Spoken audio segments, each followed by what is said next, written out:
जय श्रीराम.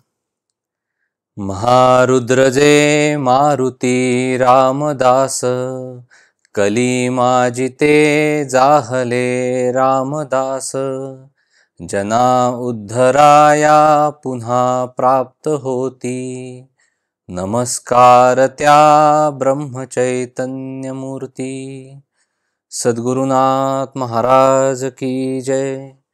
शुका सारिखे पूर्ण वैराग्य ज्याचे, वसिष्ठा परी ज्ञान योगेश्वराचे. कवी वाल्मिका सारिखा मान्य ऐसा, नमस्कार माझा सद्गुरु रामदासा. जय जय रघुवीर समर्थ, श्रीराम समर्थ. सगळ्यांना माझा नमस्कार. आपण मनोबोध अर्थातच समर्थ रामदास स्वामी यांनी जे मनाचे श्लोक रचलेले आहेत त्यावर आपण त्यांच्याच कृपेने विवेचन करत आहोत. आपण त्याचा अभ्यास करत आहोत.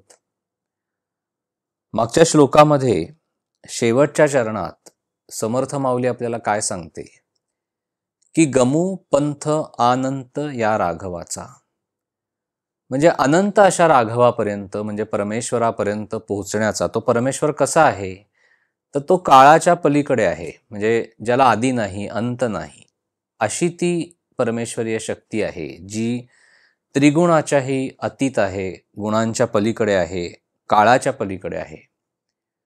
अशा त्या परमेश्वरापर्यंत पोहोचण्याचा मार्ग म्हणजे पंथ आपण समजून घेऊया असं समर्थ माऊली आपल्याला सांगते. आणि तो पंथ कुठला आहे, तो मार्ग कुठला आहे, तो विशद करताना समर्थ माऊली पुढच्या श्लोकाच्या पहिल्या चरणामध्ये आपल्याला सांगते की मना सज्जना भक्ती पंथेची जावे. आज निरूपणासाठी, विवेचनासाठी, अभ्यासासाठी आज आपण हा दुसरा श्लोक पाहतोय. मना सज्जना भक्ती पंथेची जावे, तरी श्री हरी पाविजे तो स्वभावे. जनी निंद्यते सर्व सोडोनी द्यावे, जनी वंद्यते सर्व भावे करावे. जय जय रघुवीर समर्थ. काय सांगते समर्थ माऊली आपल्याला? मना सज्जना भक्ती पंथेची जावे, म्हणजे आधी ते काय सांगतात की परमेश्वरापर्यंत जाण्याचा मार्ग किंवा पंथ आपण समजून घेऊया. तो मार्ग कुठला आहे, तो पंथ कुठला आहे, तर तो भक्तिपंथ आहे. हे त्याचं उत्तरही ते आपल्याला लगेच देऊन टाकतात की कुठल्या मार्गाने जायचंय हा प्रश्न आपल्याला पडायला नको.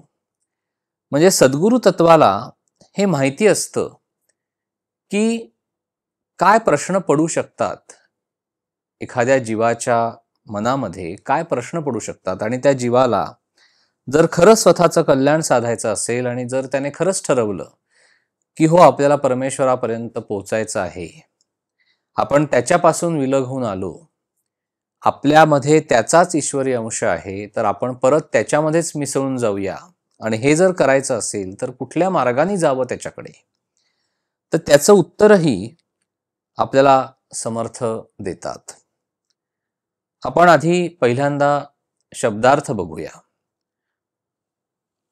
भक्तिपंथ म्हणजे भक्ती मार्ग, परमेश्वरापर्यंत पोहोचण्याचा भक्ती मार्ग. श्रीहरी म्हणजे भगवंत परमेश्वर. तरी श्रीहरी पाविजे तो स्वभावे. स्वभावे म्हणजे सहजपणे, विनासायास, अनायसे. म्हणजे महाराज म्हणतात ना की परमेश्वराची भक्ती ही सहज साध्य आहे, परमेश्वर हा सहज साध्य आहे. पण आपण आपल्या ज्ञानामुळे त्याला ओळखू शकत नाही. म्हणजे आपण जो ज्ञानाचा भार वाहिलाय स्वतःच्या डोक्यावर घेऊन जो वाहतोय, तर खरा परमेश्वर आपण समजू शकत नाही. ते खरं ज्ञान आपल्याला व्हायला पाहिजे. समर्थ काय सांगतात, तर भगवंत तुम्हाला सहज साध्य आहे. तुम्ही जर भक्ती मार्गाने गेलात तर तो तुम्हाला सहज साध्य होईल. जनी निंद्यते सर्व सोडोनी द्यावे.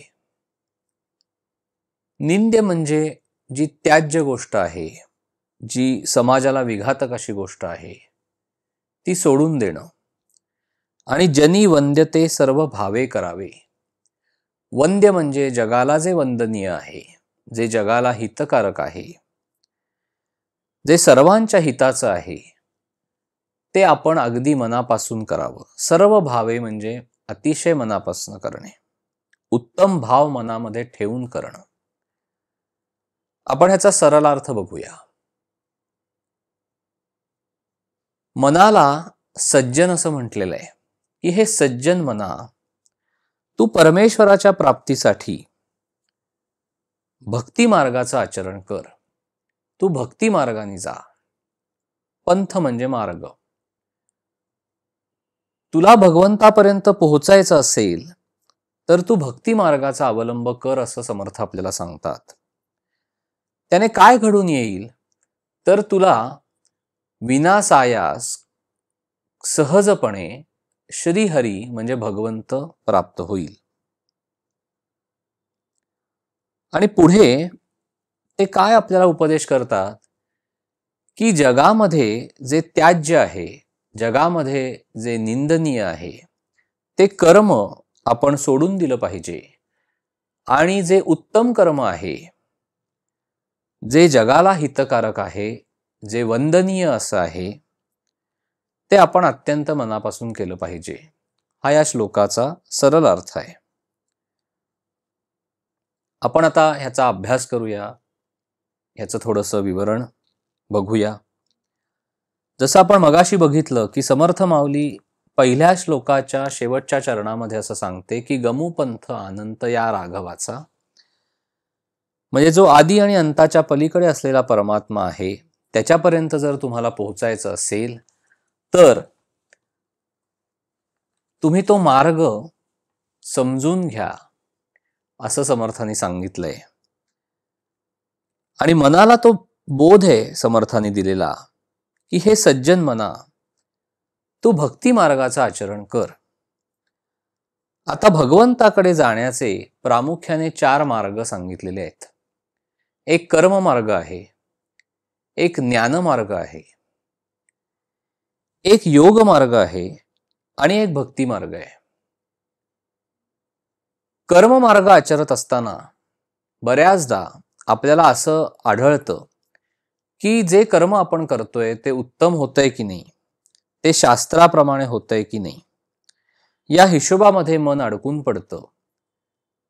आणि महाराज म्हणतात तसं की ह्या सर्व गोष्टींचं पर्यवसान हे कर्मठपणामध्ये होतं. कारण त्या शास्त्राचे नियम पाळताना आपल्याला काही वेळेला त्या भगवंताचाच विसर पडतो की आपण हे सगळं कशासाठी करतोय, ही शास्त्राची बंधनं आपण का पाळतोय. कारण आपल्याला भगवंत गाठायचा आहे म्हणून. पण आपण जर त्या बंधनामध्येच अडकून राहिलो तर भगवंत आपल्याला कसा मिळेल. म्हणजे महाराज म्हणतात तसं की भगवंताचं अधिष्ठान जर वैदिक कर्मांना नसेल तर त्याचं पर्यवसान कर्मठपणामध्ये होतं. पुढे योग मार्ग आहे, परंतु योगामध्ये आपल्याला वृत्तींना आवरून धरावं लागतं, त्याचीच खटपट सारखी करावी लागते. त्या सर्वांमध्ये भगवंत असेल असं नाहीये. ज्ञानमार्ग अत्यंत कठीण आहे. आपण मगाशी बघितलं त्याप्रमाणे की आपल्या तुटपुंजा ज्ञानाच्या आधाराने आपण भगवंताला जाणू शकत नाही. त्यासाठी आत्मज्ञानाची प्राप्ती आपल्याला करून घ्यावी लागते. आपल्याकडे जे ज्ञान आहे त्याने आपल्याला भगवंत कसा आहे हे आपण जाणून घेऊ शकत नाही. पण आपण साधन केलं तर भगवंतच ते ज्ञान आपल्याला देतो आणि आपण त्याला जाणून घेऊ शकतो. परंतु ज्ञानी मार्गी म्हणजे ज्ञानी माणसाला किंवा ज्ञानमार्गी माणसाला ही अभिमानाची बाधा पटकन होते. ज्ञानमार्ग हा कठीण आहे.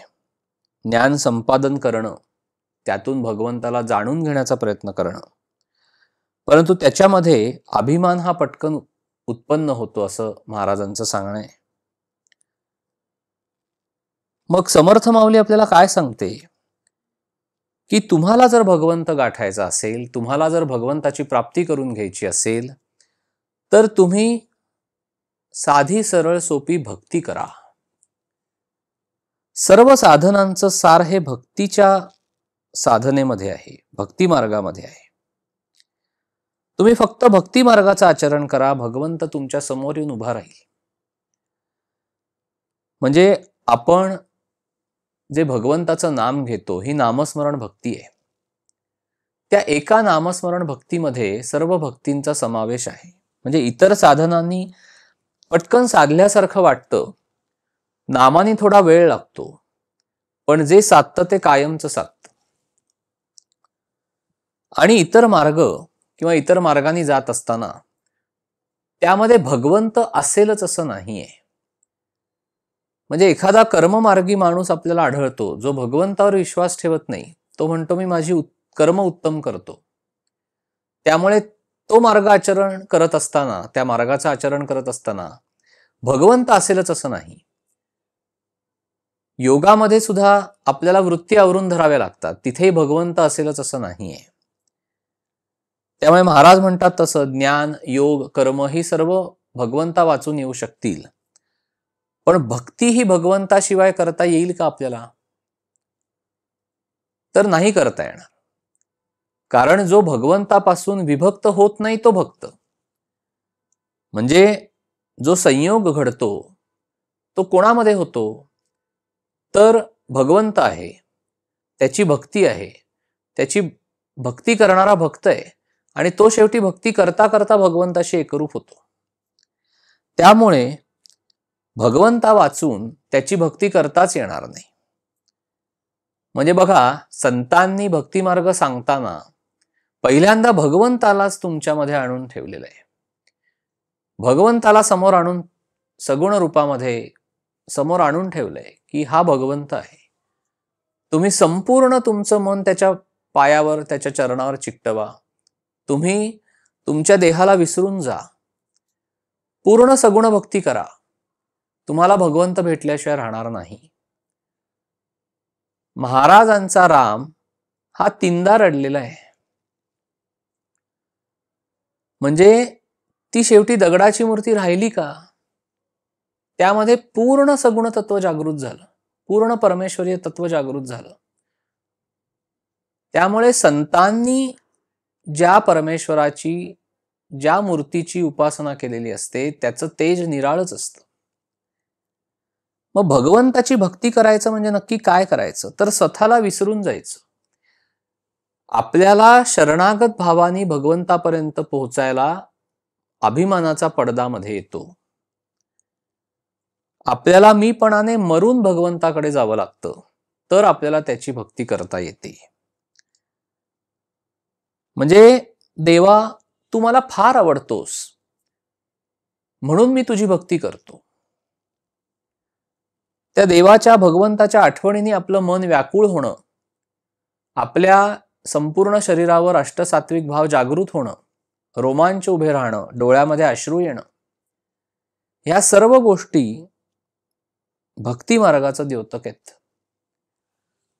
तुम्हाला भगवंत आठवणं, त्याची सगुण मूर्ती तुमच्या डोळ्यापुढे येणं, तुम्ही त्याचं नाम घेत असताना जरी डोळे मिटलेले असले तरी त्या अंतःचक्षू समोर भगवंताची, त्याच्या रूपाची आठवण होणं, त्याचं स्मरण होणं, त्याचं दर्शन होणं, ध्यानामध्ये निरनिराळी दर्शनं दिसणं, ही एक भक्तीच आहे की.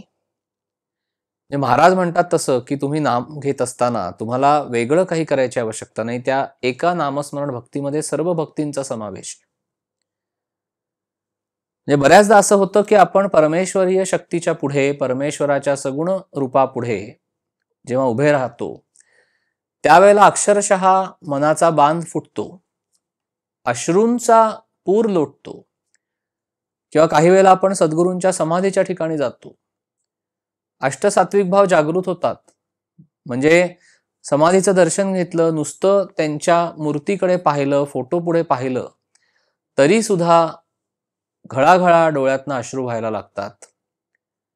हा काय आहे? हा भक्ती मार्गच आहे, दुसरं काय आहे? आपल्याला ह्याच मार्गाने पुढे जायचे आणि परमेश्वराची प्राप्ती करून घ्यायची. अभिमान रहित झाल्याशिवाय परमेश्वराच्या आणि सद्गुरूंच्या आठवणींनी आपल्या डोळ्यामध्ये अश्रू येणारच नाहीत. कधीतरी तो मनाचा बांध फुटणार. आपल्या मनाची जी कालवाकालव होते, नुसतं पाहिलं तरी आपल्याला कसं तरी व्हायला लागतं. ही सगळी भक्तीच आहे. पण भक्ती मार्ग वरून कितीही सोपा वाटला तरी तो आचरणासाठी अत्यंत कठीण आहे. मीपणाने विसरायचं असेल, मरायचं असेल आपल्याला, तर आपल्याला देहभान हरपून भगवंताच्या पाशी जावं लागतं. आपल्याला व्यावहारिक नियम मोडावे लागतात. आपल्याला जगाचं भान विसरावं लागतं. तर आपण भगवंतापर्यंत पोहोचू शकतो. आपल्याला तशी मनाची भूमिका तयार करावी लागते. कारण आपण जर खरंच आपलं देहभान हरपलं आणि जर खरंच त्या मार्गाने पुढे पुढे जायला लागलो, तर आपल्याला जनरीतीचा विसर पडतो, आपल्याला व्यवहाराचा विसर पडतो, आपल्याला प्रपंच करावासा वाटत नाही, आपल्याला काहीही करावासा वाटत नाही. आपल्याला फक्त त्या भगवंताच्या आठवणीमध्ये राहावं असं वाटतं. फक्त त्याचं नाम घ्यावं, त्याच्या सगुण मूर्तीकडे पाहत राहावं. महाराज म्हणतात तसं की तुम्ही भगवंताच्या हास्यमुखाचं ध्यान करा. सगळं काही तुम्हाला तुमच्या घरात सापडेल. कुठेही इकडे तिकडे जायची आवश्यकता नाहीये. घरामध्ये जी भगवंताची मूर्ती आहे त्याच्या पुढ्यामध्ये नुसतं बसून राहिलं शांतपणे, त्याच्याकडे पाहत, आणि नंतर डोळे मिटल्यावर अंतःचक्षू समोर तो भगवंत फक्त समोर आणायचा.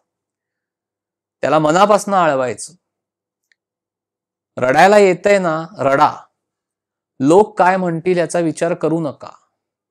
जर आपण तसा विचार करत बसलो तर आपल्याला भगवंत सापडणार नाही.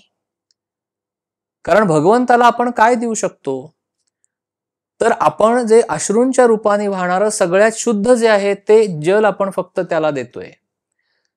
त्याच्या मूर्तीवर किंवा सद्गुरूंच्या चरणावर, पादुकांवर आपण आपल्या अश्रूंचा जेव्हा अभिषेक करतो, त्याच्यापेक्षा शुद्ध जगामध्ये काय असू शकतं? पण लोक काय म्हणतील हा जर विचार मनामध्ये आला तर बघा, ती भावना त्या क्षणी थांबते. हा अनुभव आपल्याला सगळ्यांना येतो. ज्या वेळेला आपण परमेश्वरीय शक्तीच्या सगुण रूपापुढे उभे असतो किंवा सद्गुरूंच्या पुढे, त्यांच्या समाधी पुढे, फोटो पुढे, जिथे कुठे जाऊ तिथे जर आपल्या मनामध्ये तो भाव उत्पन्न झाला, प्रत्येक वेळेला उत्पन्न होतो असं नाही, पण जर काही वेळेला झाला आणि त्यावेळेला आजूबाजूची लोक काय म्हणतील असा विचार करून जर तुम्ही तुमच्या स्वतःच्या भावनांना जर आवर घातलात, त्या भावनांचा निचरा होऊन दिला नाही, तर त्याचा तुम्हालाही त्रास होतो. आणि जो भक्ती मार्ग आहे ही पायरी आहे. हळूहळू कदाचित पुढच्या टप्प्यावर सारखा सारखा अश्रुपात होणं हे बंदही होईल. पण आज आपण ज्या भूमिकेमध्ये आहोत, आज आपण ज्या पायरीवर आहोत, तिथे जर डोळ्यातनं अश्रू वाहत असतील तर तीच मोठी पूजा आहे, तोच अभिषेक आहे ना परमेश्वराच्या चरणाशी केलेला. अजून वेगळा काय अभिषेक करायचा आहे? कारण भक्ती मार्ग हा स्वतः आचरण्याचा आहे, त्याच्यामध्ये दुसरा कोणी नाहीये हे लक्षात घ्यायला पाहिजे. आपण आपला भगवंत, त्याचं नाम जे सद्गुरूंनी आपल्याला दिलेलं आहे, आणि सद्गुरू जे परमेश्वर स्वरूप आहेत, ह्याच्या पलीकडे कोणी नाहीये. काही इथे आपल्याला ज्ञान मिळवायला कुठे जायचं नाहीये, कोणापाशी जाऊन बसायची आवश्यकता नाहीये. त्यांचं कितीही आपण ऐकलं तरी जोपर्यंत तो अनुभव आपल्याला स्वतःला येत नाही, तोपर्यंत आपण कसा भगवंत जाणणार? तुम्ही कितीही ज्ञानाच्या आधाराने जाण्याचा प्रयत्न केला, मोठे मोठे ग्रंथ वाचले, पुस्तकं वाचली, तरी सुद्धा ते फक्त ज्ञान आहे, ते मिळेल. पण जोपर्यंत अनुभव येत नाही तोपर्यंत आपल्याला भगवंत कसा आहे हे कळणार नाही. तो अनुभव आपल्याला आपल्या पायरीवर आला तरी चालणार आहे. पण आपण भगवंताची भक्ती करण्यापासून स्वतःला रोखायचं नाही. आपण सगळेजण भक्तीच्या मार्गाने चाललेलो आहोत. एवढं लक्षात ठेवायचं. आणि सर्व संतांनी आपल्यासारख्या सामान्य प्रापंचिक माणसांना भक्ती मार्गच सांगितलेला आहे. महाराज सुद्धा सांगतात ना की तुम्ही प्रपंच सोडून हिमालयामध्ये जाऊन बसण्याची आवश्यकता नाहीये. म्हणजे एक उदाहरण महाराजांनी दिलेलं आहे की एका माणसाने प्रपंचाचा त्याग केला, लंगोटी बांधली, जंगलामध्ये गेला. आता राहायला हवं तर झोपडी बांधायला पाहिजे. मग त्याने तिथे एक झोपडी बांधली. आता गावामध्ये जाऊन भिक्षा मागायला लागला, पण झोपडीची चिंता वाटायला लागली. मग महाराज म्हणतात मग घराने काय केलं होतं, घरादारांनी काय केलं होतं. याचाच अर्थ काय आहे की आपल्याला आपल्या प्रपंचामध्ये राहून भक्ती मार्ग आचरायचा आहे. तो सहज साध्य आहे, पण तो दिसतो तितका सोपा नाहीये. दोन्ही गोष्टी आहेत त्याच्यामध्ये. म्हणजे भक्ती मार्ग आचरण करत असताना परमेश्वर सहजपणे प्राप्त होईल हे समर्थांनी आपल्याला दिलेलं वचन आहे की मना सज्जना भक्ती पंथेची जावे, तरी श्रीहरी पावी जेतो स्वभावे. तुम्ही जर तुमचा अभिमान बाजूला ठेवलात, पूर्ण शरणागत भावाने परमेश्वरापाशी गेलात, कोणाचीही भीती न बाळगता, समाजाची लोक काय म्हणतील हे पहिलं डोक्यातनं बाजूला ठेवून परमेश्वराला सन्मुख झालात, तर परमेश्वर हा सहज साध्य आहे. पण आपण आपल्या ज्ञानाचा डोलारा, आपल्या अभिमानाचा सगळा भाग, तो भार घेऊन परमेश्वरापाशी जातो, तर आपल्याला परमेश्वर कसा मिळेल? तो आपल्याला मिळणार नाहीये. म्हणजे आपल्याला थोडक्यात जर परमेश्वराची, भगवंताची जर भक्ती करायची असेल तर आपल्याला पूर्ण अभिमान रहित होऊन त्याच्यापाशी जावं लागतं. मग आपल्याला कधी त्याच्यापाशी खऱ्या अर्थाने जाता येईल? तर आपल्याला भगवंताविषयी जर मनामध्ये प्रेम उत्पन्न झालं तर आपल्याला भगवंताची भक्ती करता येईल. पण पुढे भगवंताची भक्ती करता करताच ते प्रेम उत्पन्न होणार आहे. मग हे सगळं कसं साधायचं? तर आपण जर भगवंताचं नाम घेत गेलो तर आपल्याला भगवंताविषयी प्रेम उत्पन्न होतं. भगवंताविषयी प्रेम उत्पन्न झालं की त्याची भक्ती करावीशी वाटते. ही पहिली पायरी आहे. अनेकांना भगवंताची भक्तीच करावीशी वाटत नाही. देखल्या देवा दंडवत हा जो प्रकार आहे तो आपल्याला बऱ्याच ठिकाणी आढळेल. नुसतं यायचं, नमस्कार करायचा, निघून जायचं. ठीक आहे, तुम्ही निदान येताय तरी. काही जण येत सुद्धा नाहीत. म्हणजे परमेश्वर म्हणत असेल ठीक आहे बाबा, तू आज माझ्यापाशी येतोयस ना, एक दिवस असा येईल की तू माझ्या चरणावर डोकं ठेवशील, तुझ्या अभिमानाचा सगळा पडदा बाजूला कर. ही प्रक्रिया आहे. आपण इथे कुठेही चूक किंवा बरोबर हे काहीही बोलत नाही. काय आढळतं, काय होतं? आपल्याच घरात 4 भिन्न प्रकृतीची लोक आपल्याला आढळतात.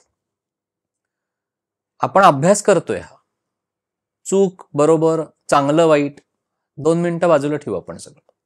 हा फक्त अभ्यास आहे. आपल्याला स्वतःला जर भक्ती मार्गाने जायचं असेल तर काय काय आपल्याला समोर येणार आहे? जर भगवंताची भक्ती करायची असेल तर भगवंताचं प्रेम पाहिजे. प्रेम कसं उत्पन्न होणार? संतांनी सांगून ठेवलंय, तुम्ही त्याचं नाम घ्या. ते अतिशय गोड आहे. ते नाम जर तुम्ही घेतलं तर त्या भगवंताविषयी प्रेम अत्यंत मनापासनं जर नाम घेतलं तर ते प्रेम उत्पन्न होईल. महाराज काय सांगतात की ताकामध्ये लोणी असतंच, ते दिसत नाही. ताक घुसळलं की लोणी जसं वर येतं, तसं नामामध्येच नामाचं प्रेम आहे. तुम्ही नाम घ्यायला सुरुवात केली मनापासनं, वरवरचं नाही, तर तुमचं अंतरंग घुसळलं जातं आणि त्यातून परमेश्वरीय शक्तीचा जो प्रेमाचा भाव आहे तो बाहेर उफाळून यायला सुरुवात होते. त्याला बांध फुटणं म्हणतात. मग ते अश्रू व्हायला लागतात, अष्टसात्विक भाव जागृत होतात.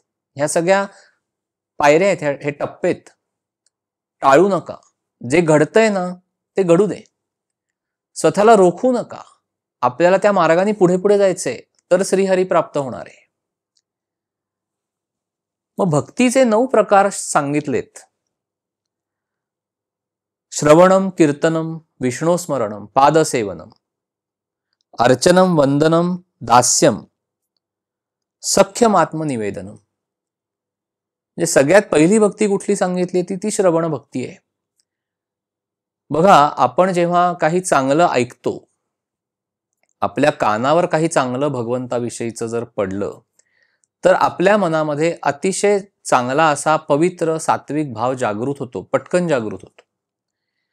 त्यामुळे भगवंताचं गुणवर्णन श्रवण करणं ही सुद्धा श्रवण भक्ती सांगितलेली आहे. पहिली भक्ती म्हणजे श्रवण भक्ती. दुसरी भक्ती म्हणजे कीर्तन भक्ती. कीर्तन भक्ती म्हणजे काय? तर परमेश्वरीय शक्तीचं गुणवर्णन, त्याचं संकीर्तन करणं, ते गाणं, म्हणजे श्रवण भक्तीनंतर ही कीर्तन भक्ती आहे. त्याच्या गुणांचं, त्याच्या लीलांचं संकीर्तन करणं ही कीर्तन भक्ती आहे. त्याच्या पुढची भक्ती कुठली आहे? तर विष्णू स्मरण. विष्णू स्मरण म्हणजे भगवंताचं स्मरण. भगवंताचं स्मरण म्हणजे त्याचं नाम घेणं, त्याचं स्मरण ठेवणं, त्याचं नाम घेऊन त्याचं स्मरण ठेवणं ही विष्णू स्मरण भक्ती आहे. भगवंताचं नाम घेत त्याच्या अखंड अनुसंधानामध्ये राहणं ही ती भक्ती आहे. सर्व भक्तींचा समावेश हा एका विष्णू स्मरण भक्तीमध्ये आहे. आणि म्हणून आपण अभिमान रहित होऊन जर अनन्य भावाने भगवंताला शरण गेलो तर आपल्याला ती भक्ती साधता येते.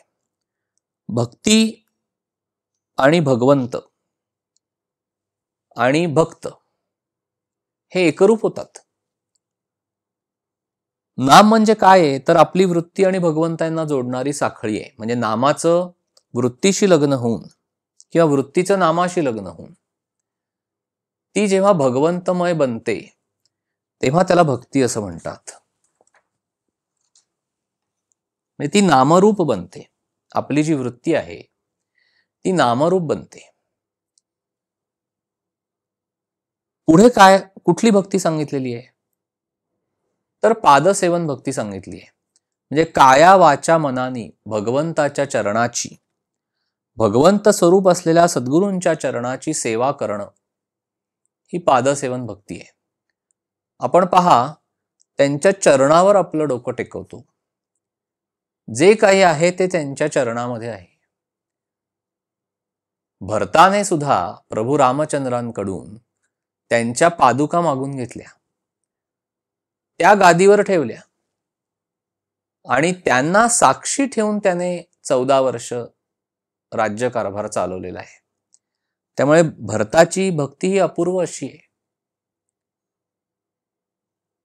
सद्गुरूंच्या चरणावर आपण आपलं डोकं टेकवतो, भगवंताच्या चरणावर आपण डोकं टेकवतो. त्या चरणांमध्ये जे काही सामावलंय ना, ती सगळी शक्ती त्या चरणांमध्ये सामावलेली आहे. पुढची भक्ती कुठली आहे? तर अर्चन भक्ती आहे.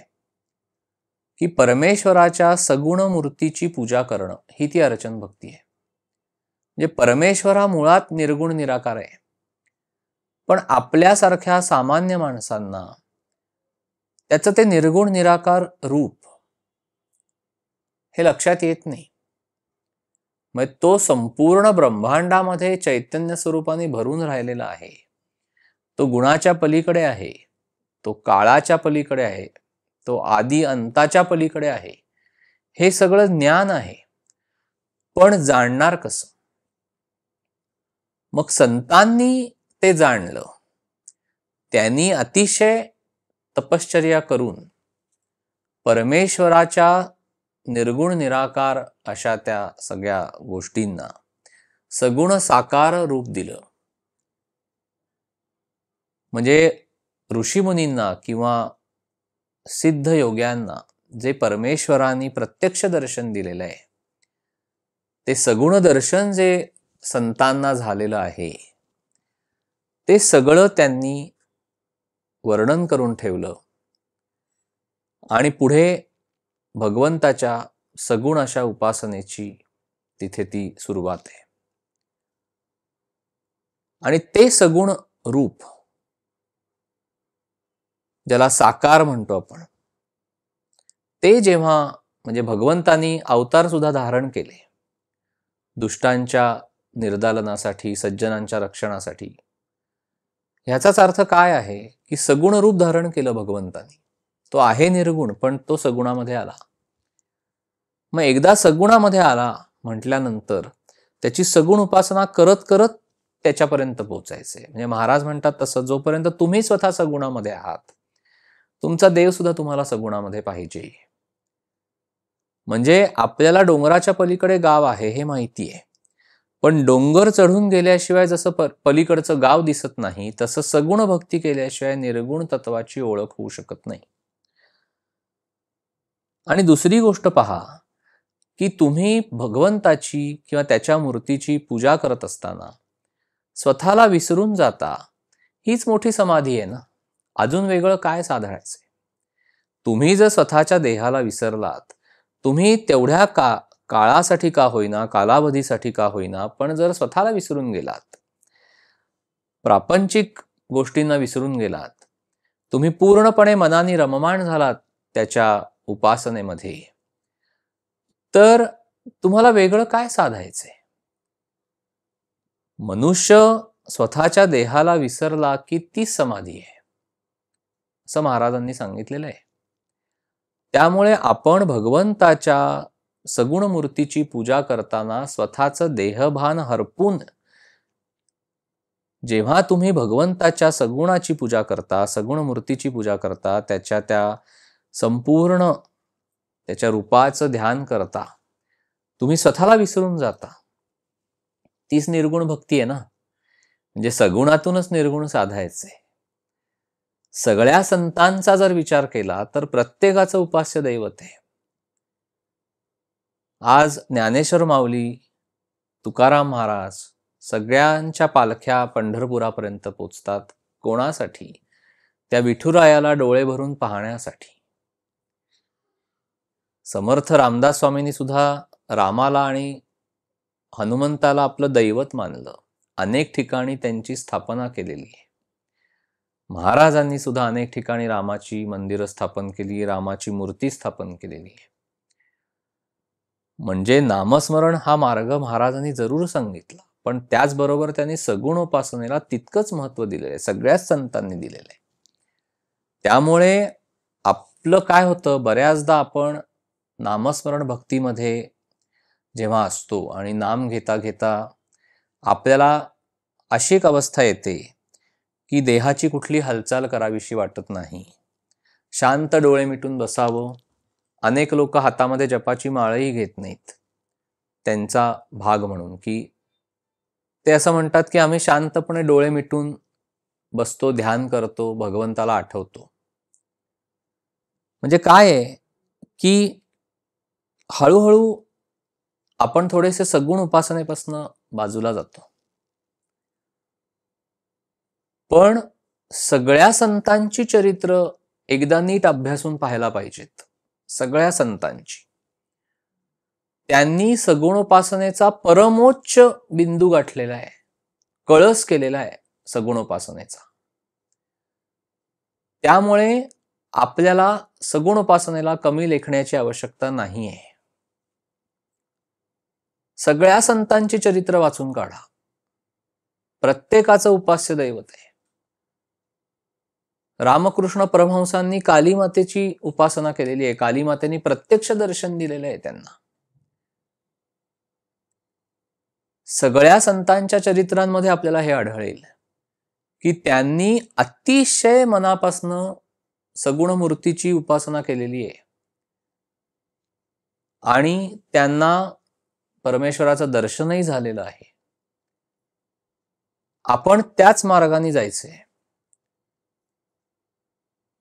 सगुणाच्या पलीकडे निर्गुण आहे, डोंगराच्या पलीकडे गाव आहे. पण सगुण भक्ती करता करता स्वतःच्या देहाला विसरणं म्हणजेच निर्गुण तत्वाचा अनुभव आहे. त्यामुळे आपण प्रत्येकाने आपल्याला जशी जमेल तशी सगुणाची भक्ती करावी. घरामध्ये छान देवघर आपण आपल्या असावं, त्यात छान देवांच्या मूर्ती असाव्या. आपल्याला प्रत्येक वेळेला एखाद्या देवळामध्ये जाऊन पूजा करणं शक्य होणार नाहीये, पण रोज आपल्या घरामध्ये ते देऊळ उत्पन्न करायला हवं. घरामध्ये जे देवघर आहे त्याची रोजच्या देवांची आपली रोजची पूजा व्हायला पाहिजे. देवांची रोज पूजा व्हायला पाहिजे. ती छान पूजा करावी. छान जी देवता तुम्हाला आवडत असेल त्या देवतेची मूर्ती किंवा शिवलिंग जे काही तुमच्यापाशी असेल त्याला छान अभिषेक घालावा. छान जलाचा, दुधाचा छान अभिषेक घालावा.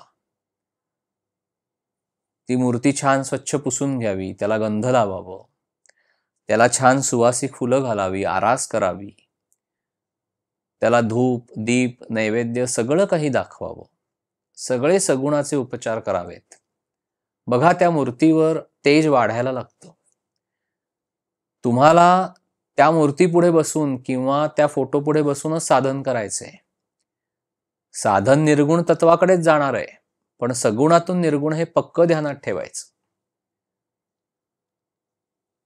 आपल्याला सगळ्यांना हा अनुभव येतो की जेव्हा सद्गुरूंच्या तसबिरी पुढे आपण बसलेलो असतो किंवा सद्गुरूंच्या मूर्तीची सगुण पूजा झाल्यानंतर दिवसभरामध्ये जेव्हा कधी आपण साधन करतो, काही ध्यान करतो, जप करतो, नाम घेतो, त्यावेळेला त्या मूर्तीच्या चेहऱ्यावरचे भाव बदलत असतात.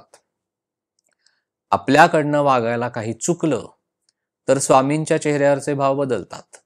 आपल्याकडनं काही वागायला चुकलं तर महाराजांचा फोटोतला चेहरा वेगळा दिसायला लागतो. भीती वाटते त्यावेळेला महाराजांच्याकडे बघताना. हा अनुभव आहे की नाही आपल्याला सगळ्यांना? आपल्या मनामध्ये सुद्धा येतं, आज स्वामींचा चेहरा का बरं असा दिसतोय, आज महाराज का बरं माझ्याकडे बघून रागावल्यासारखे वाटतायत, माझ्याकडनं काही चुकलंय का? मग जेव्हा आपण शांतपणे बसतो, उदबत्ती लावायची, दिवा लावायचा, डोळे शांतपणे मिटायचे आणि बसायचं त्यांच्या पुढे, त्यावेळेला ते जाणीव करून देतात की आज सकाळी असं असं वागलास ना, ते मला आवडलेलं नाहीये. आज सकाळी असं असं बोललास ना, ते मला आवडलेलं नाहीये, जा जाऊन क्षमा माग. काही वेळेला त्यांचा चेहरा, परमेश्वरीय शक्तीचा चेहरा अतिशय आनंदी दिसेल.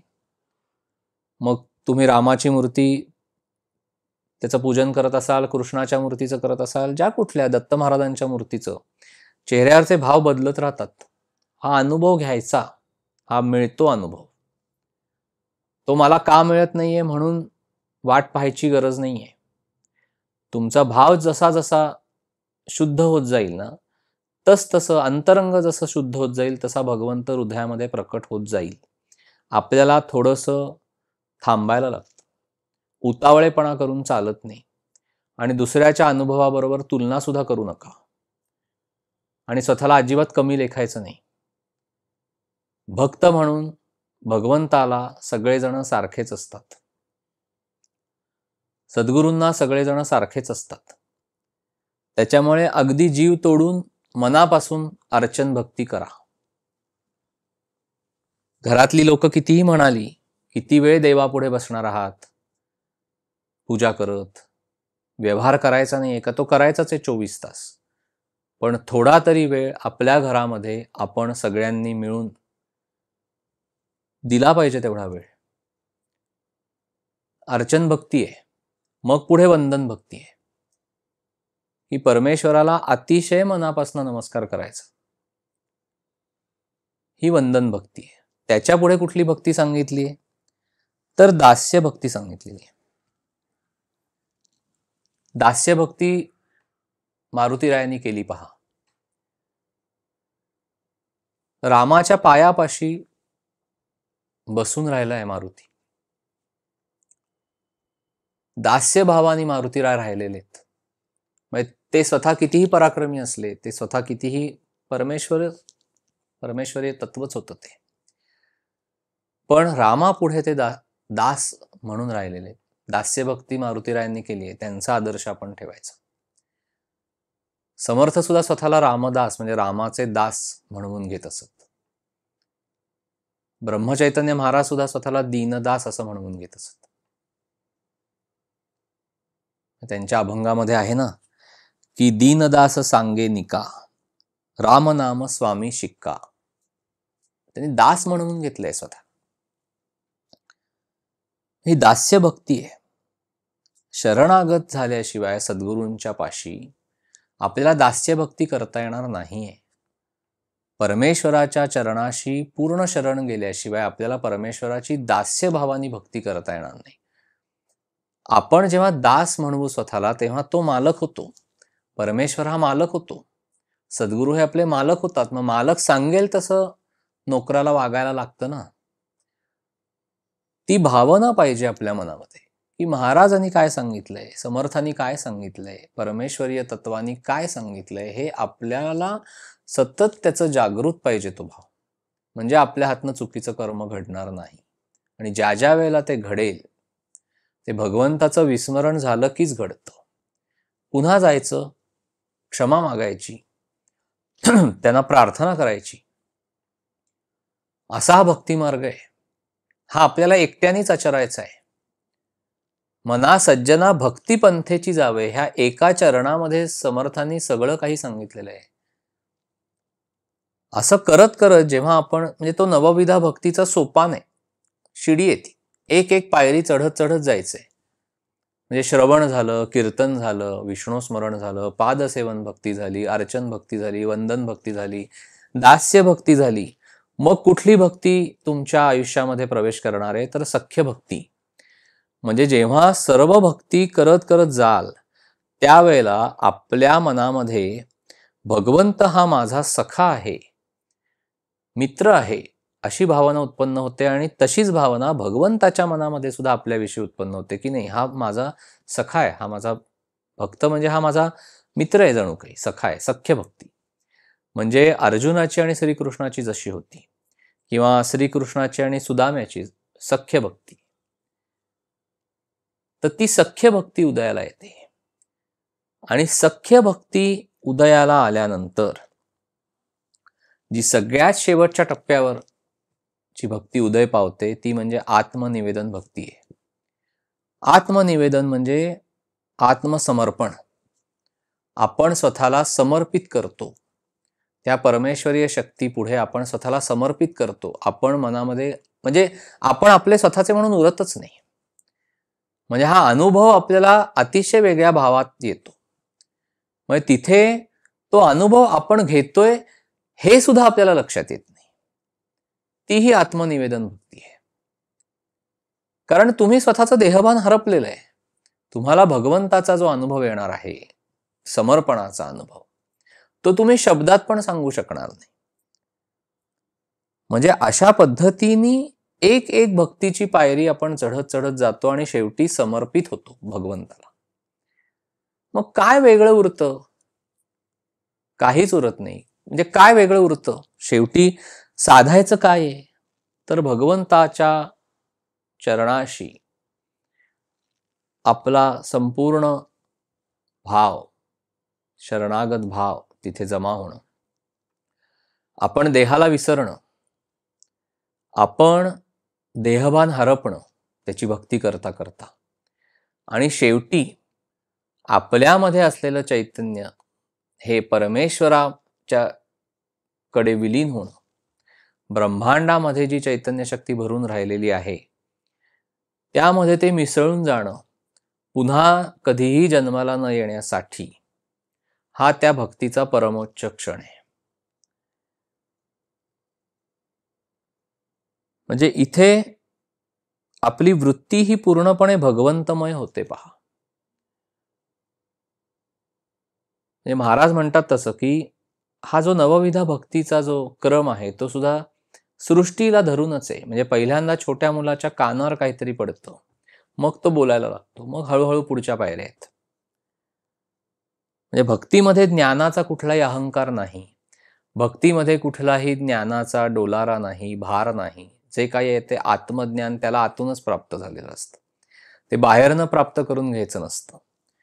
भक्तीमध्ये कुठल्याही वृत्ती आवरून धरण्याची खटपट नाही, भक्तीमध्ये कुठलाही कर्मठपणा नाही.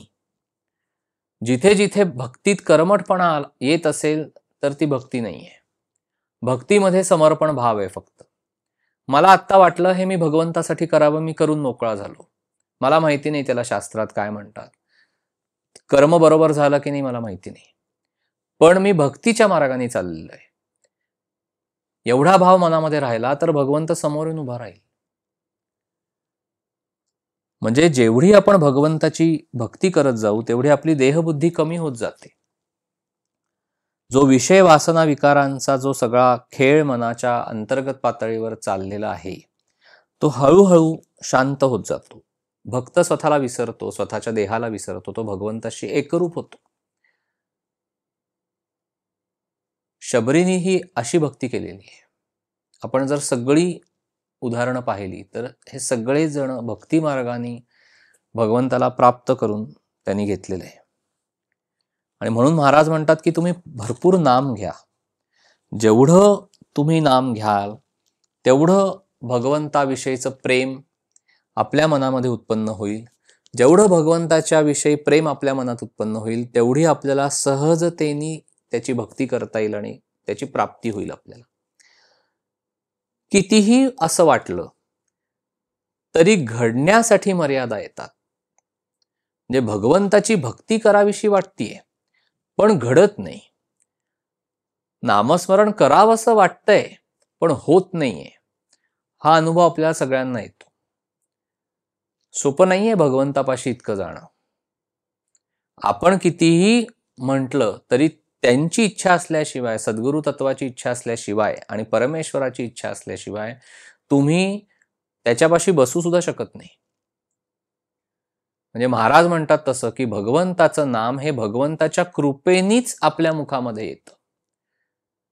ज्याची गती नाही उत्तम जाणं त्याला रामाचे नाम नाही होत सहन. त्यामुळे इतकं सोपं नाहीये भगवंताचं नाम आपल्या मुखामध्ये येणं. आज आपल्या सगळ्यांच्या मुखामध्ये भगवंताचं नाम येतंय म्हणजेच आपल्यावर भगवंताची कृपा आहे हे समजून राहायचंय आपल्याला. पण आपण हळूहळू त्याच्याशी एकरूपता गाठायची आहे. एकरूप व्हायचंय आपल्याला त्याच्याबरोबर. त्यामुळे ते नाम महाराज म्हणतात तसं समजून घेतलं पाहिजे. नाम घेऊन त्याची भक्ती करायची. पण मग भक्तीच्या आड नक्की येतं काय? म्हणजे आपल्याला सगळ्यांना असं वाटतं की भगवंताची भक्ती आपल्या हातनं व्हावी, भगवंताची काही उपासना घडावी, नामसाधना घडावी. मग होत का नाहीये? तर कोण आडवं येतंय? तर माया आडवी येते. आपण सगळेजण हे त्रिगुणी मायेच्या बंधनामध्ये अडकलेले जीव आहोत. माया आपल्याला विषयामध्ये लोटते. मायेचं मुख्य अस्त्र म्हणजे पैसा. आज आपण सगळेजण जे काही दिवसभर काम करतोय ते पैशासाठी करतो. हे तिचं मायेचंच अस्त्र आहे. म्हणजे व्यवहाराच्या पातळीवर पैसा कमवणं हे ठीक आहे, पण पैशाचा लोभ उत्पन्न होणं, तो अधिकाधिक कमवावासा वाटणं, भरपूर घरामध्ये असला तरी सुद्धा तो अधिक कमवावासा वाटणं, ती हाव कधीही पुरी होत नाही. तो कितीही असला तरी तो कमीच असतो, कारण तो मायेच्या अंमलाखाली आहे. त्यामुळे पैसा हे मायेचं प्रमुख अस्त्र आहे. आणि माया काय करते तर ती जीवाला विषयामध्ये लोटते. म्हणजे आज आपला संपूर्ण प्रपंच हा भगवंताच्या मायेने वेढलेला आहे. म्हणजे माया उत्पन्न कोणी केली तर ती भगवंतांनी सृष्टी उत्पन्न केलेली आहे. माया हा सृष्टीचाच भाग आहे, तो भगवंतानेच उत्पन्न केलेला आहे. पण महाराज पुढे काय सांगतात की आपल्याला मायेला हुसकवून लावायचे.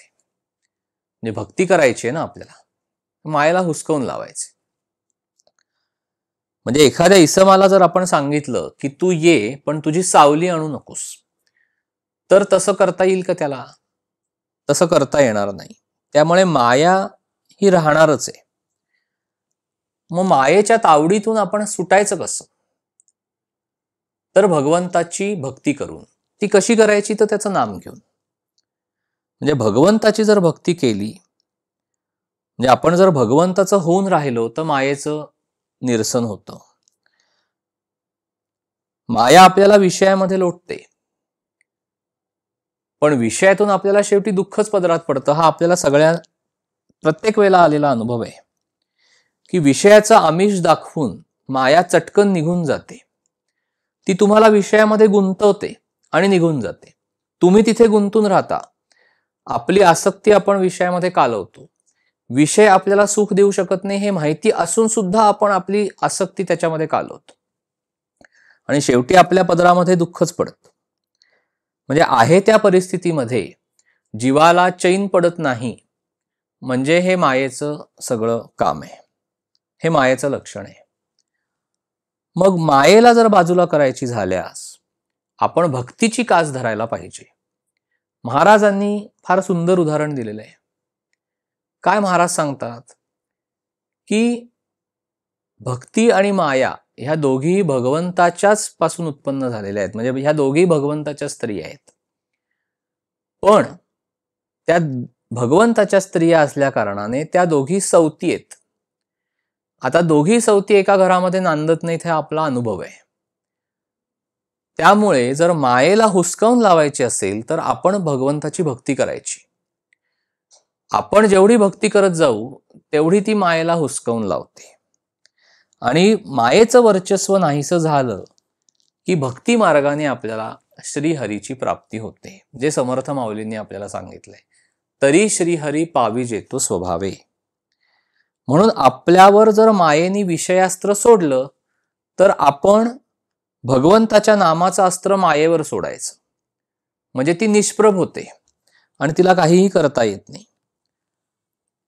म्हणून समर्थाने आपल्याला सांगितलेलं आहे की मना सज्जना भक्ती पंथेची जावे, तरी श्रीहरी पाविजे तो स्वभावे. अत्यंत सहजपणे तुला भगवंताची प्राप्ती होईल, तू भक्ती मार्गाने जा. पण आज काय झालेलं आहे की आज आपण एका टोकाला आणि भगवंत दुसऱ्या टोकाला. मार्ग खूप मोठा आहे, पण त्याला जवळ कसं आणायचं तर त्याचं नाम घेऊन जवळ आणायचं. म्हणजे लहान मुलं जसं पतंग उडवतात, पतंग आकाशामध्ये दूर आहे, खूप लांब आहे, पण त्या पतंगाची दोरी त्या लहान मुलाच्या हातामध्ये आहे. त्यावेळेला तो मुलगा काय म्हणतो की पतंग माझ्या हातामध्ये आहे. दोरी सुटली की पतंग सुटला. म्हणजे भगवंताचं नाम घेऊन आपण भगवंताला आपल्यापाशी ठेवू शकतो. भगवंताचं नाम घेणं आपण बंद केलं म्हणजे भगवंताचं जर आपल्याला विस्मरण झालं तर भगवंत सुटला. म्हणून आपण मनाने भगवंताचं होणं हे भक्तीचं मर्म आहे.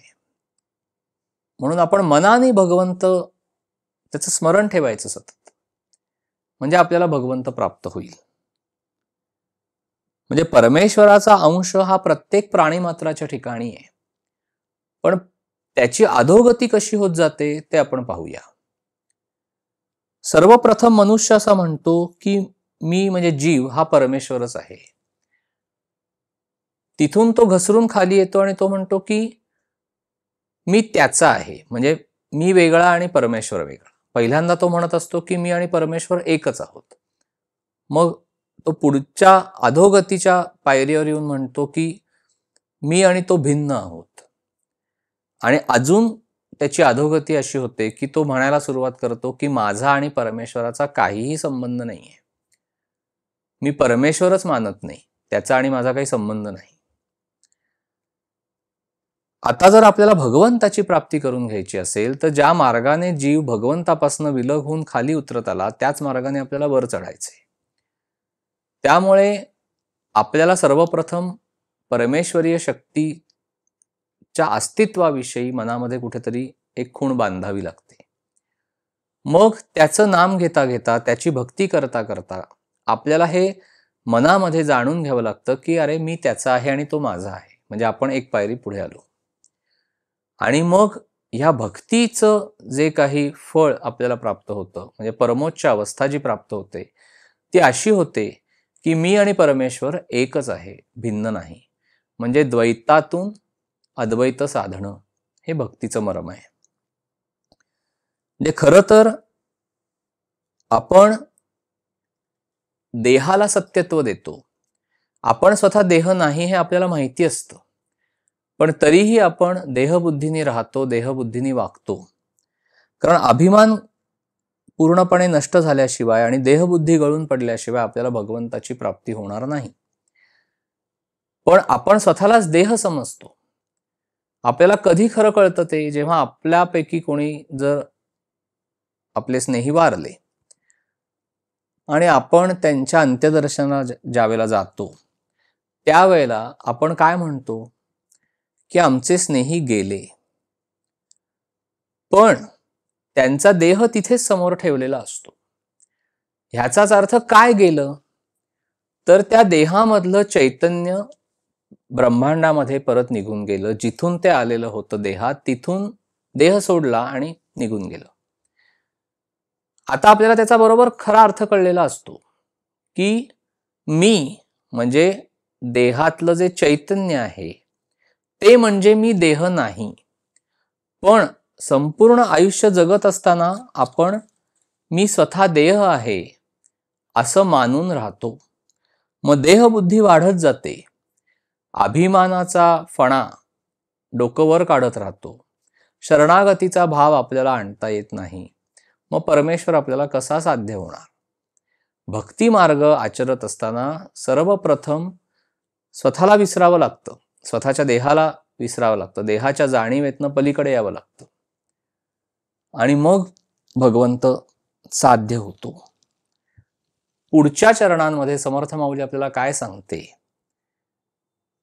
की जनी निंद्यते सर्व सोडोनी द्यावे, जनी वंद्यते सर्व भावे करावे. म्हणजे आता इथे समर्थांना तुम्ही कसं वागायचंय हे सुचवायचंय.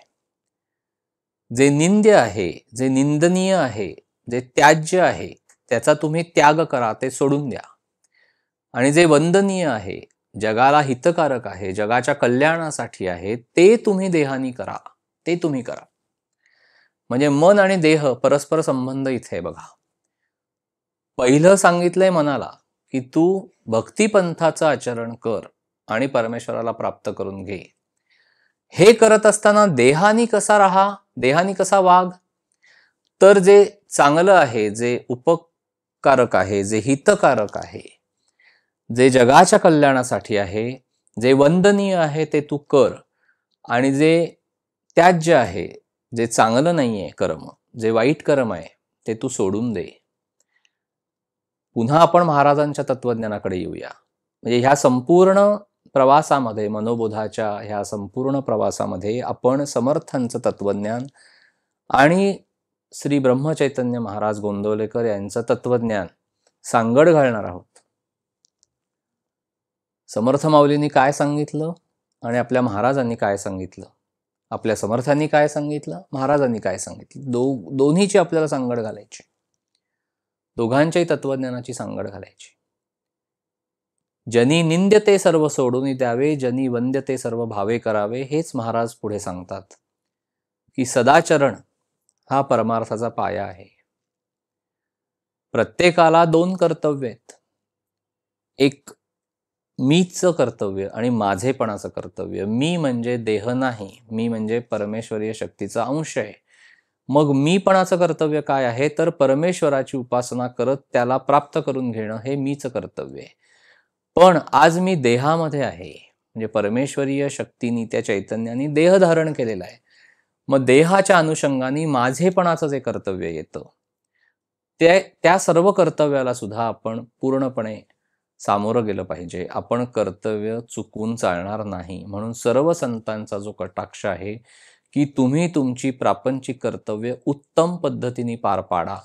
ती करत असताना त्याला भगवंताचं अधिष्ठान ठेवा आणि एकीकडे भगवंताचं नाम घ्या, एकीकडे मनाने अनुसंधान ठेवा आणि देहानी सर्व कर्तव्य उत्तम पद्धतीने पार पाडलीत तर तुम्हाला भगवंताची प्राप्ती होईल. हे समर्थ माऊली आपल्याला सांगते की मनानी कसं जायचंय, तर भक्ती मार्गाचं आचरण करायचंय, मन पूर्ण भगवंताला अर्पण करायचंय आणि देह हा कर्तव्याच्या पाशी ठेवायचा आहे. कर्तव्य झाली पाहिजेत आपल्या देहाकडनं, कर्तव्य चुकलं नाही पाहिजे.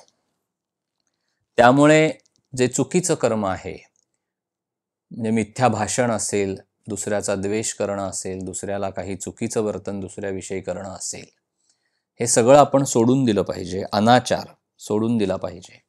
महाराजांनी तेच सांगितलंय की परमार्थाची जी इमारत उभी करायची आहे ती आपल्याला 3 गोष्टींवर उभी करायची.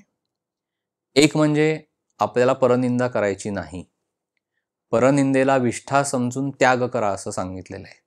परद्रव्याची अभिलाषा धरू नका आणि परस्त्री माते समान माना. ह्या 3 गोष्टींवर आपल्याला परमार्थाची इमारत उभी करायची आहे. म्हणजे सदाचरण, नीतिधर्माचं आचरण हा परमार्थाच्या इमारतीचा पाया आहे.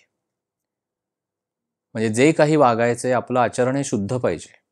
आचरण शुद्ध राहण्यासाठी अंतःकरण शुद्ध पाहिजे.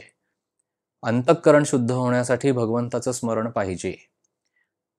आणि भगवंताचं स्मरण व्हायचं असेल तर त्याच्याविषयी प्रेम उत्पन्न व्हायला पाहिजे. त्याच्याविषयी प्रेम उत्पन्न व्हायला हवं असेल तर त्याचं नाम घेतलं पाहिजे. असं सगळं शेवटी त्या नामभक्तीमध्ये येऊन भक्तिपंथेची जावे. नामभक्ती आहे. त्यामुळे सदाचरणाला, शुद्ध आचरणाला अतिशय महत्त्व आहे. सर्व संतांनी दिलेलं आहे. म्हणजे मी भगवंताची उपासना करीन, मी त्याची भक्ती करीन, पण देहानी कसंही वागीन असं चालणार नाही. त्यामुळे जर एखादी व्यक्ती जर भगवंताची भरपूर भक्ती करते, परमार्थ मार्ग आचरण करण्याचा प्रयत्न करते, पण ती जर समाजामध्ये कशीही वागत असेल, नीट बोलत नसेल, चांगलं वागत नसेल, आचरण चांगलं ठेवत नसेल, तर परमेश्वर प्राप्त होणार नाही. म्हणजे मन त्याच्यापाशी न्यायचे आणि देह जो आहे तो कर्तव्याला सन्मुख करायचा आहे. महाराज काय सांगतात की असावे शुद्ध आचरण, करावे भगवंताचे स्मरण, कर्तव्याची ठेवावी जागृती, त्यात भगवंताची राखावी स्मृती. म्हणजे देवाचं नाव घ्यायचंय, नीतिधर्माचं आचरण ठेवायचं आहे, अतिशय प्रेमाने आपल्याला सगळ्यांशी वागायचं आहे, लोकांना मदत करायची, ह्याला परमार्थ म्हणतात. ते समर्थही आपल्याला सांगतायत की भक्तिपंथ आचरायचा आहे, पण तो भक्तिपंथ आचरत असताना जे निंदनीय आहे, निंद्य आहे ते सोडून दे. जे वंदनीय आहे ते तू कर, तर तुला भगवंत सहजपणे प्राप्त होईल. म्हणजे आपण जर भगवंताला आठवलं, त्याचं स्मरण केलं, त्याचं नाम घेतलं, तर आपलं अंतःकरण शुद्ध होत जातं. जो विषय वासना विकारांचा पगडा आपल्या मनावर बसलेला आहे सगळा स्वच्छ होत जातो. मन शुद्ध होतं, अंतःकरण शुद्ध झालं. म्हणजे आपल्या मनामध्ये अशुद्ध भाव जो आहे तो सगळा जर स्वच्छ होत गेला तर शुद्ध असा परमात्मा आपल्या हृदयामध्ये प्रकट होतो. शुद्ध असा परमात्मा आपल्या हृदयामध्ये जर प्रकट झाला तर आपलं आचरण शुद्ध राहतं. आणि हेच समर्थांना हवं आहे. त्यामुळे भगवंताच्या एकीकडे अनुसंधानामध्ये राहणं आणि दुसरीकडे देहानी सदाचरण ठेवणं, नीतिधर्माचं आचरण ठेवणं आणि भगवंताची उपासना करणं, अशी सांगड घालायची आहे, तर आपल्याला भगवंत भेटेल. तरी श्रीहरी पाविजे तो स्वभावे. एक महाराजांच्या चरित्रातला एक प्रसंग पाहूया. म्हणजे ह्या मनोबोधाच्या विवेचनाचं किंवा निरूपणाचं किंवा ह्या अभ्यासाचं स्वरूप असं काही आहे की त्याच्यामध्ये आपण समर्थ माऊली आपल्याला काय उपदेश देते त्याचा आपण अभ्यास करणार आहोत. आपल्याला महाराजांनी काय सांगितलेलं आहे त्याची सांगड आपण घालणार आहोत. तो एक अभ्यास आपण करणार आहोत. आणि संतांनी त्यांच्या आयुष्यामध्ये ते जगून कसं दाखवलं तत्वज्ञान हे आपण पाहणार आहोत. त्यांच्या चरित्रातला एखादा प्रसंग आपण पाहणार आहोत. आपल्या महाराजांच्या चरित्रामध्ये एक प्रसंग आढळतो की एक कराड येथे राहणारी विधवा स्त्री होती. तिला 20-22 वर्षाचा मुलगा होता. वडिलांचं छत्र लहानपणीच हरपलेलं होतं.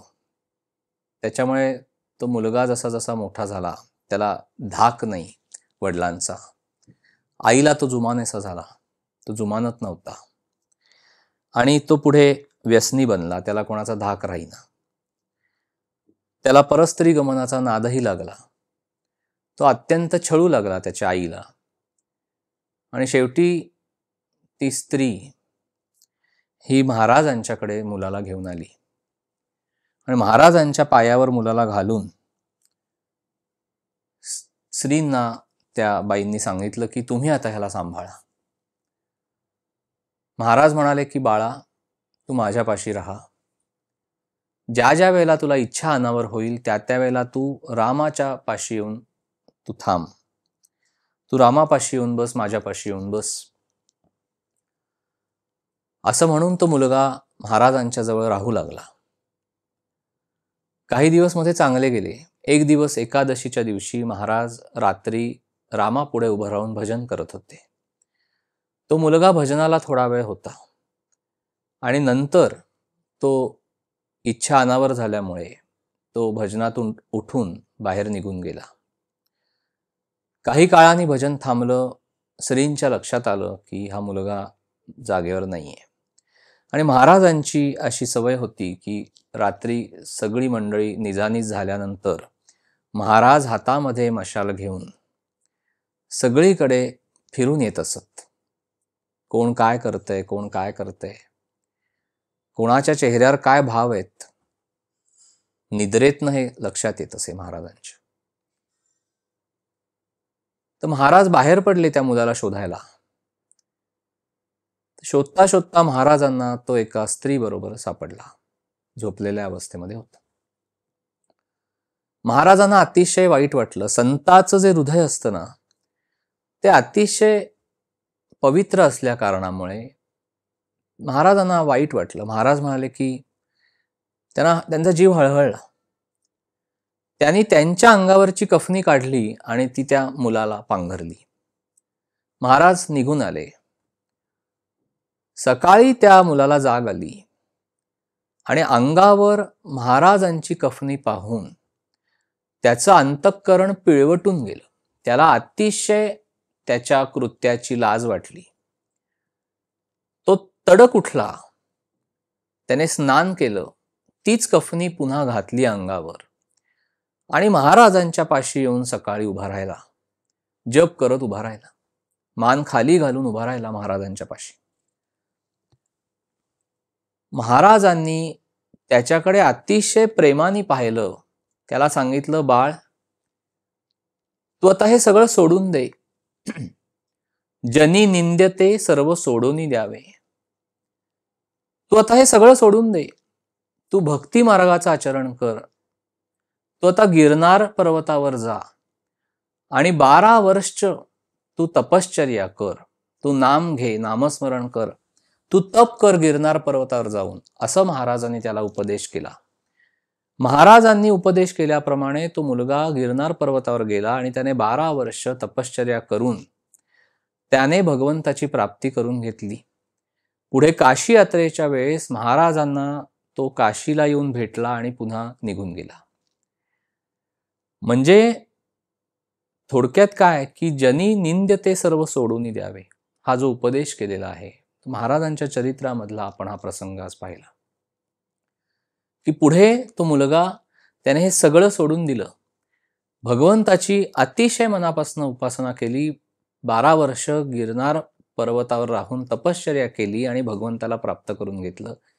तरी श्री हरी पावी जेतो स्वभावे, हे समर्थ माऊलींनी आपल्याला सांगितलेले आहे.